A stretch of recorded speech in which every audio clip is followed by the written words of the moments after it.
Dyatlov Pass, the scream within the silence.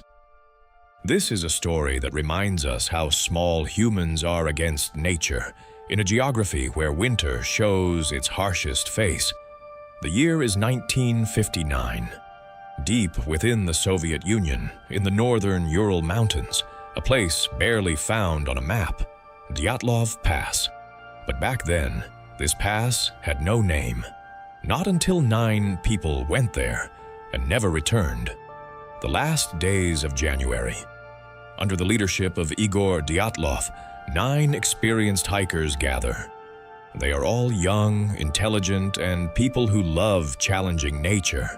But this is no ordinary camping trip.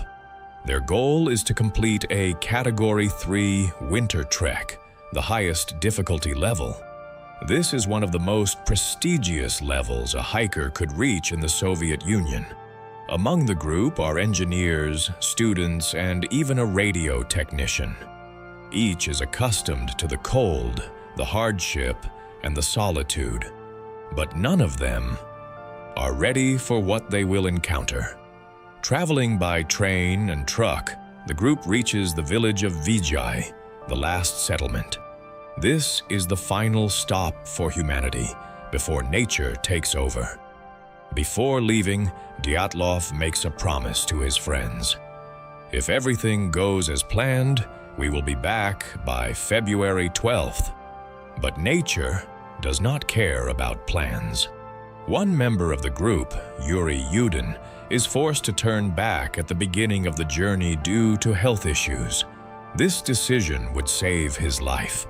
The remaining 8 men and 1 woman continue the journey.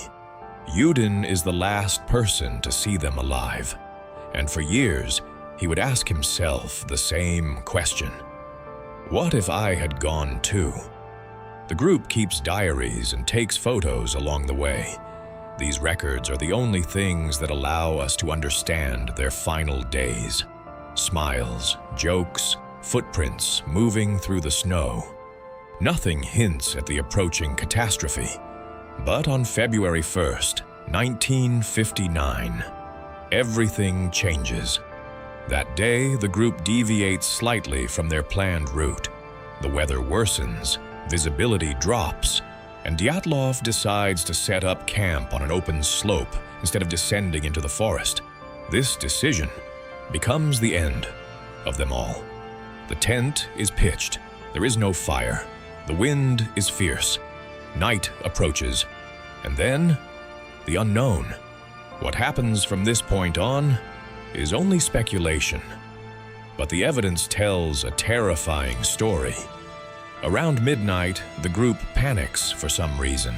But this is no ordinary panic. They cut their tent open from the inside, not through the door, by ripping the tent with a knife. Moreover, most are shoeless. Some run out in only their underwear, and the temperature is below -30 degrees Celsius. This is a run for their lives, straight into death. When search teams reach the scene weeks later, the first thing they find are footprints. But these prints show they weren't running, they were walking. This means there was panic, but there was also control. How is this possible? The first 2 bodies are found under a cedar tree. Semi-naked, it's clear they tried to light a fire, but they failed. The cold killed them slowly. But this was only the beginning. A bit further away, Dyatlov's body is found. He died frozen as if trying to crawl back to the tent. Then 3 others, all in the same direction, all trying to return. But the most horrifying ones have not been found yet. When the snow melts, the bodies of the remaining 4 are discovered. And here is where the mystery truly begins. Because these 4 did not just die of hypothermia.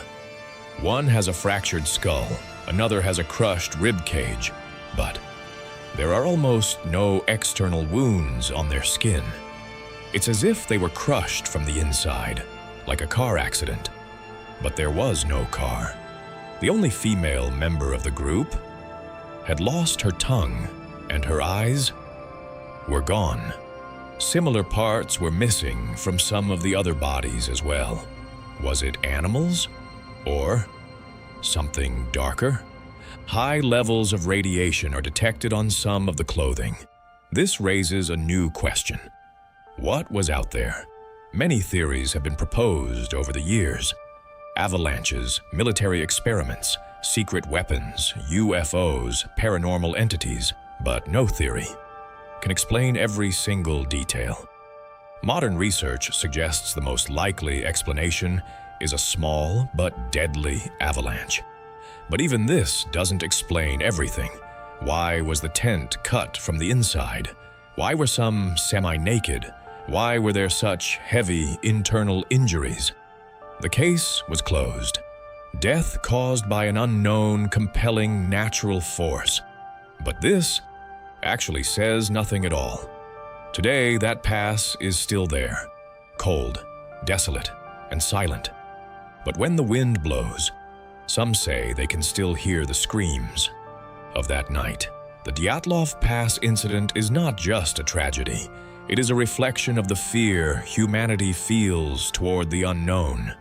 Perhaps the most terrifying thing is not knowing what happened, because sometimes the truth is not as innocent as we would want to know.